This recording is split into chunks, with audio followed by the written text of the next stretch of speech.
KKR. Kalau kalian pernah lihat ya. Kalau kalian tidak pernah lihat, ya saya bisa bilang apa. Kan demikian. Ya kawan-kawan ya. Jadi beginilah kawan-kawan. Ada dua hal yang menarik setiap saya hadir di dalam KKR. Yang pertama, akan keluar yang namanya bahasa roh. Dari si pendetanya, bukan dari orang itu.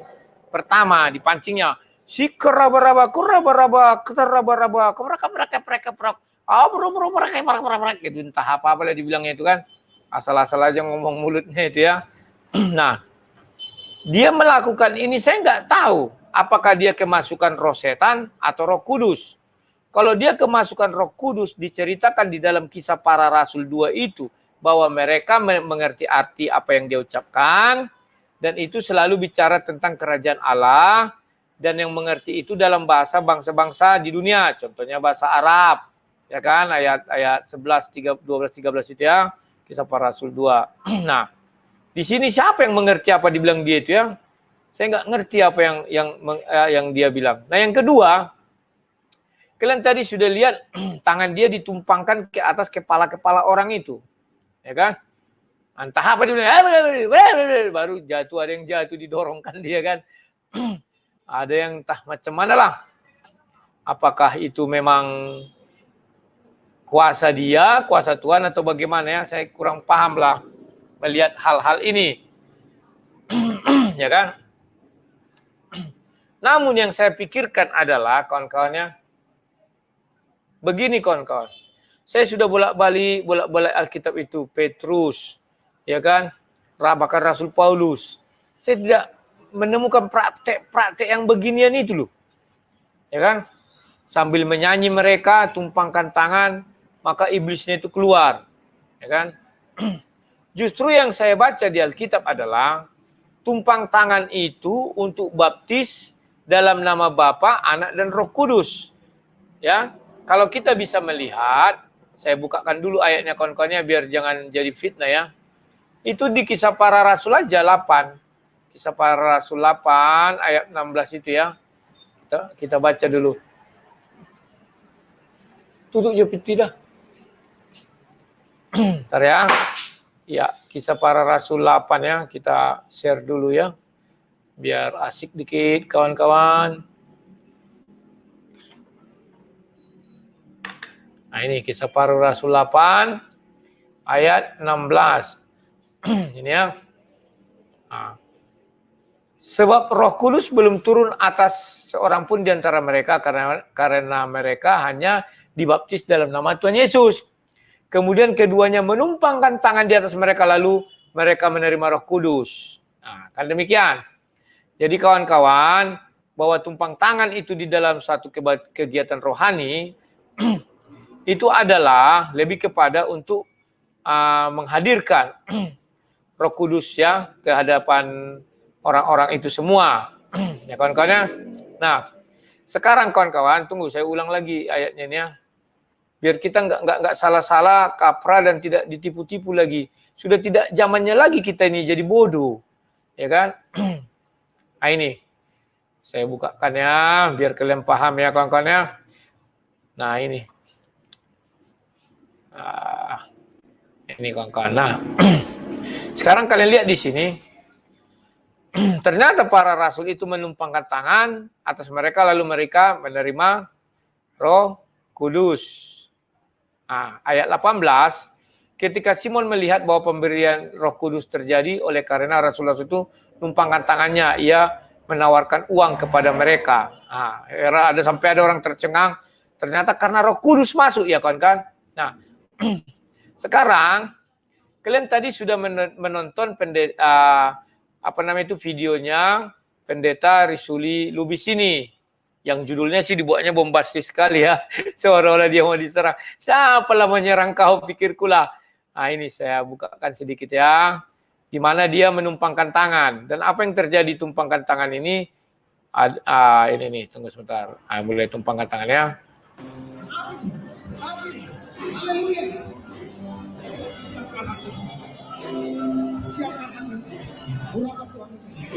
Saya hitung sampai 3. 1, 2, 3, 5. 1, 2, 3, 5. 1, 2, 3, 5. Nah, lihat. Yang terakhirnya ada dua orang ini ditumpangkan tangan, dia langsung terima katanya. Berarti dia menerima Roh Kudus. Ciri-cirinya menurut Risuli Lubis ini tumbang kawan-kawan. Baru tahu saya. Padahal, loh kita nggak bisa bohong-bohong lagi sama jemaat, daripada pintar, ya kan? Padahal ini loh ini kisah para rasul ini. Ada nggak dibilang sini tumbang? Nggak ada kan? Lalu mereka menerima Roh Kudus. Ya kan? Itulah untuk baptisan itu ya. Nah, sampai orang pun akan ada yang memberi, mau membeli kan. Jadi kawan-kawan yang saya herankan, dia gunakan bahasa apa ada itu tadi ya kalau kalian tahu. Ya kan? Sesudah itu terima katanya, diterima tumbang, ya kan? Nah, sekarang menurut tangan itu iblis atau Roh Kudus. Ini bertanya. Kalian jangan dulu a priori sama saya ya. Jangan nanti kalian bilang, Syuta Galung ini mulai ngomong nggak jelas ini, sesat ini. Jangan kawan-kawannya. Semua harus kita ada pembuktiannya. Tidak bisa kita lagi mengatakan seperti orang yang tidak mengenal firman Tuhan. Ya kan? Saya sudah bukakan ayatnya bahwa tumpang tangan yang dilakukan dalam acara kerohanian mengundang Roh Kudus. Nah, permasalahannya orang ini tidak bisa membedakan hal itu. Mana yang mengundang Roh Kudus, mana yang mengusir setan. Kan demikian, ya kan? Dan saya pun sebagai penonton semakin bingung melihat orang-orang ini. Apa sih yang sedang dipertontonkan? Kan demikian. Apakah ini dipertontonkan sebagai saluran tenaga dalam biar orang tertarik, ya kan? Kan orang kalau melihat sesuatu yang wah hebat kali Pak Pendeta itu, boh. Besok-besok kalau KKR dia datang kita. Banyak orang sembuh katanya kan. Kan yang kenyataan selama ini kan begitu.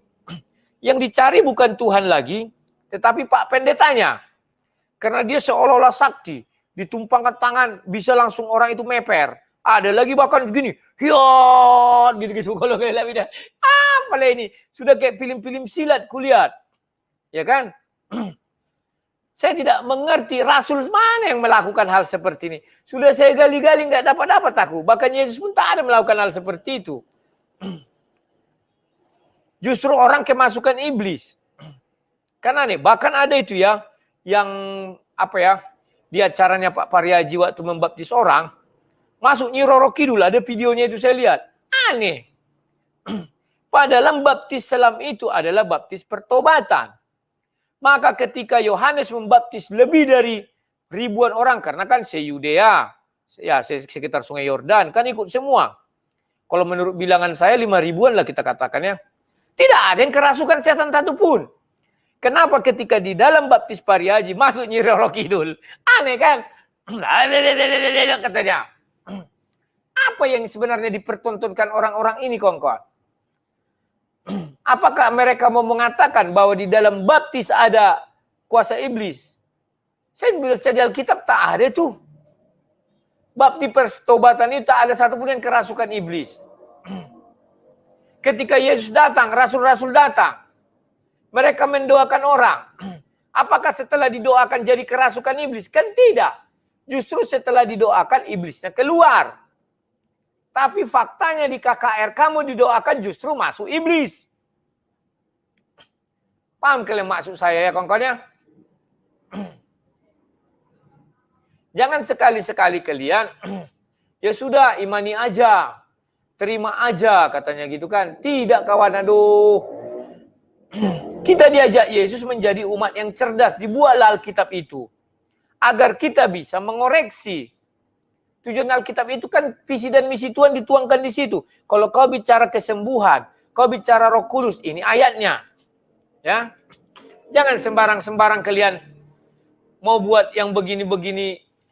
Tidak kenal kita siapa yang guling-guling itu. Ya kan? Loh, saya pernah mendapat kenyataan kok.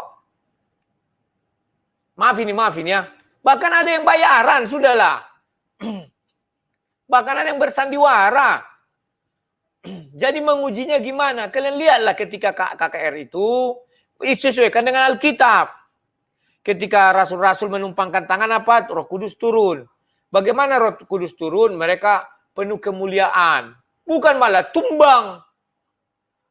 Mau tidur seperti yang dipertontonkan tadi. Loh, saya jadi heran, itu kemasukan Roh Kudus atau kemasukan roh setan?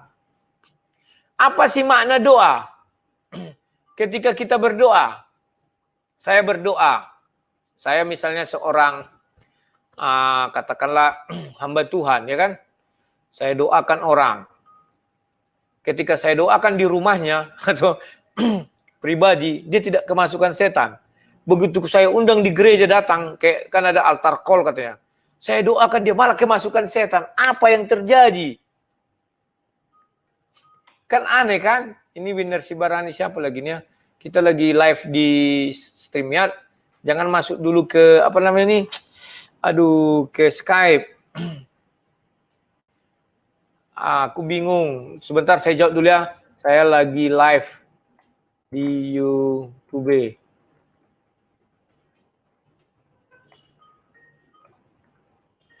Masuk lewat StreamYard. Ya. Nah, kawan-kawan, inilah yang saya bilang itu, banyak orang Kristen itu latah. Dan bilang orang itu hebat. Oh, ngeri bapak tuh bah. Didoakannya kemarin orang, kata dia kan, langsung tumbang dia. Diginikannya, memundur dia. Berguling-guling. Orang melihat dari situ, ya cobalah cari dari kebenaran firman Tuhan. Ya kan? Ketika rasul-rasul mendoakan orang, apakah orang kemasukan setan? Kan tidak. Iblisnya malah keluar. Itulah sebabnya saya katakan, besok-besok bagi para pendeta ini, bawa babi. 5 ekor, 10 ekor, taruh di panggung itu. Ya kan? Ketika ada yang kemasukan iblis, kan kelihatan itu, dari datang aja sudah iblis itu meronta-ronta. Bukan ketika didoakan meronta. Ini lagi kelihatan, nggak tahu yang ketika Yesus datang, ya kan, dari jauh iblis itu sudah bilang, "Hai anak Allah, jangan sakiti kami." Dia kenal itu Tuhan. Jika kau punya kuasa Tuhan, ketika iblis ada di situ, maka dia akan meronta-ronta itu. Tapi ketika kau lihat KKR, selama belum maju altar call, iblisnya anteng-anteng aja duduk nonton. Bahkan nyanyi rohani iblisnya. Ya kan? Bahkan ikut melompat-lompat kegirangan. Aneh kan? Paham maksud saya? Aduh. Kalian bisa mengatakan saya sesat, silakan. Tapi itulah faktanya. Lihat Alkitab, ketika Yesus datang, iblisnya meronta. Berarti ketika kalian buat ibadah, tidak ada Yesus datang, sehingga iblisnya tak meronta. Tetapi setelah altar call, ya kan? Ditumpangkan tangan. Apa makna tumpang tangan? Coba tanya pendeta kalian. Pak pendeta, tumpang tangan itu apa sih maknanya? Coba tanya. Karena di Alkitab dikatakan itu adalah membaptis orang dalam nama Bapa, Anak, dan Roh Kudus. Ya kan, Kisah Para Rasul 8 ayat 16 itu kan. Jajah, tuduhkan sebentar ini, sorry ya. Paham kalian ya? Sudah jelas dikatakan di situ. Nah sekarang, tiba-tiba ada hal-hal seperti itu. Bagaimana cara kalian menerjemahkan ini? Paham? Rapat tutup ya pintunya. Nah, kalau kalian biar paham mengenai hal ini kawan-kawan, bacalah kitab suci.